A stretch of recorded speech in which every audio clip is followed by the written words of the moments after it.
नमस्कार मित्रों, एक बार फिर से स्वागत है आप सभी को ज्ञान सत्य है यूट्यूब चैनल पर। जहां एक और वेदों को हिंदू धर्म के पवित्र दस्तावेजों के तौर पर देखा जाता है, वहीं ग्रंथ और पुराण इसकी रीढ़ की हड्डी कहे जा सकते हैं, जिनके बिना हिंदू धर्म अधूरा माना जाता है।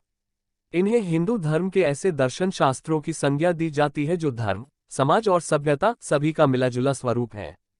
भगवान विष्णु के अवतार माने जाने वाले महान संत वेद व्यास ने इन पुराणों को रचने में अपनी महत्वपूर्ण भूमिका निभाई थी। वेद व्यास ने 18 पुराणों की रचना की थी, जिनके समग्र स्वरूप को अष्टदास महापुराण कहा जाता है, जिसे मानव सभ्यता के लिए एक वरदान के तौर पर देखा जाता है। इन्हीं पुराणों में से एक है गरुड़ पुराण, जिसका पाठ मृत्यु के पश्चात किया जाता है। हिंदू शास्त्रों के अनुसार ऐसा कहा जाता है, गरुड़ पुराण के द्वारा ही आत्मा को इस संसार से मुक्ति मिलती है और वह निर्धारित स्थान की ओर प्रस्थान करती है। गरुड़ पुराण से तो हम ज्यादातर लोग अवगत हैं, लेकिन बहुत से लोग यह नहीं जानते कि आखिर कैसे हुआ था उस गरुड़ का जन्म।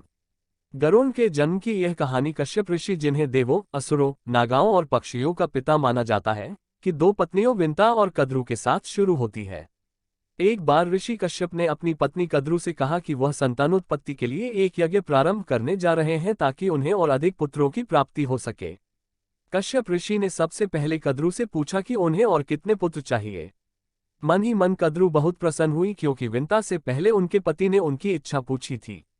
इस सवाल के जवाब में कद्रु ने कहा कि उन्हें बहुत सारे पुत्र चाहिए, ताकि वह उनकी आज्ञा का पालन करने के साथ साथ उनकी हर इच्छा भी पूरी कर सकें। इतना ही नहीं, वह विंता से अधिक ताकतवर कहलवाना चाहती थी, इसलिए उन्होंने और अधिक पुत्रों की कामना की। जब यही सवाल ऋषि कश्यप ने अपनी दूसरी पत्नी विंता से किया, तब विंता ने जवाब दिया कि वह मात्र 2 पुत्रों की कामना करती है, जो कद्रु के सभी पुत्रों की अपेक्षा ज्यादा ताकतवर हों। कश्यप ऋषि ने उन दोनों की इच्छा को स्वीकार कर लिया। कश्यप ऋषि ने यज्ञ प्रारंभ करने के लिए प्रस्थान किया। यज्ञ के लिए उन्हें एक विशिष्ट पेड़ की लकड़ी चाहिए थी, इसलिए उन्होंने अपने और अदिति के पुत्र इंद्रदेव का आह्वान किया। पिता के बुलाने पर इंद्रदेव प्रकट हुए और उनसे बुलाने का कारण पूछा। कश्यप ऋषि ने अपने पुत्र इंद्रदेव से कहा कि वह एक यज्ञ शुरू करने जा रहे हैं, जिसके लिए उन्हें बहुत सी लकड़ी चाहिए। कश्यप ऋषि ने 4 बौने ऋषियों की तरफ इशारा करते हुए कहा कि इनके साथ जाओ और पेड़ों की लकड़ियां काट कर ले आओ। बौने ऋषियों को देखकर इंद्रदेव को हंसी आने लगी, लेकिन अपने पिता के क्रोध को जानते हुए उन्होंने ऐसा नहीं किया। इंद्रदेव बहुत ताकतवर थे, वह फटाफट पेड़ों की लकड़ियां काटने लगे, लेकिन इन बौने ऋषियों को समय लग रहा था। इंद्र ने खुद को बहुत नियंत्रित किया, लेकिन वह अपनी हंसी रोक नहीं सके और ऋषियों की मदद करने के स्थान पर वह जोर जोर से उन पर हंसने लगे। वे ऋषि बहुत क्रोधित हुए और सोचने लगे कि इस इंद्र को देवता कहलाने का कोई अधिकार नहीं है, इसलिए केवल ईश्वर ही इस बात का निर्णय कर सकते हैं कि ये देव रहेगा या नहीं।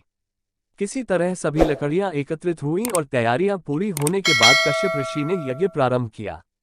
यज्ञ पूर्ण होने के बाद कद्रु को 1000 अंडज मिले, जिनसे उन्हें 1000 पुत्र उत्पन्न होने थे। कद्रु ने सभी अंडों को गर्म पानी में रख दिया और उनकी देखरेख करने लगी। इसके बाद उन बौने ऋषियों ने विंता के 2 पुत्रों की उत्पत्ति के लिए यज्ञ प्रारंभ किया। इस यज्ञ के द्वारा उन्होंने एक ऐसे पुत्र का आह्वान किया जो इंद्रदेव से कहीं ज्यादा ताकतवर होता और साथ ही उसके भीतर अपने स्वरूप को बदलने के साथ साथ भारी से भारी सामान उठाने की भी ताकत। इंद्र को ये भनक लगी कि इस यज्ञ के द्वारा एक नए और ताकतवर इंद्र का जन्म होने वाला है, तब उन्हें अपनी गलती पर पछतावा हुआ। इंद्र को समझ आ गया कि नया इंद्र उन्हें हराने और देवराज बनने की काबिलियत रखता है। इसी चिंता के समाधान के लिए वह अपने पिता ऋषि कश्यप के पास गए। इंद्र ने अपने पिता से इस यज्ञ को रोकने का आग्रह किया, जिस पर कश्यप ऋषि आश्चर्यचकित हो उठे। कश्यप ऋषि ने अपने पुत्र इंद्रदेव से पूछा कि क्या उनसे कोई गलती हुई है जिसकी वजह से वो ऐसा करने के लिए कह रहे हैं।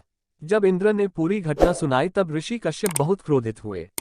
अपने पुत्र के सम्मान को बचाए रखने के लिए कश्यप ऋषि बौने ऋषियों के पास गए और उनसे कहा कि उनके पुत्र से एक भूल हो गई है, जिसके लिए वे माफी के हकदार हैं। आप जिस ताकतवर इंद्र का आह्वान कर रहे हैं, उसे देवताओं का नहीं बल्कि पक्षियों के इंद्र के रूप में बुलाएं।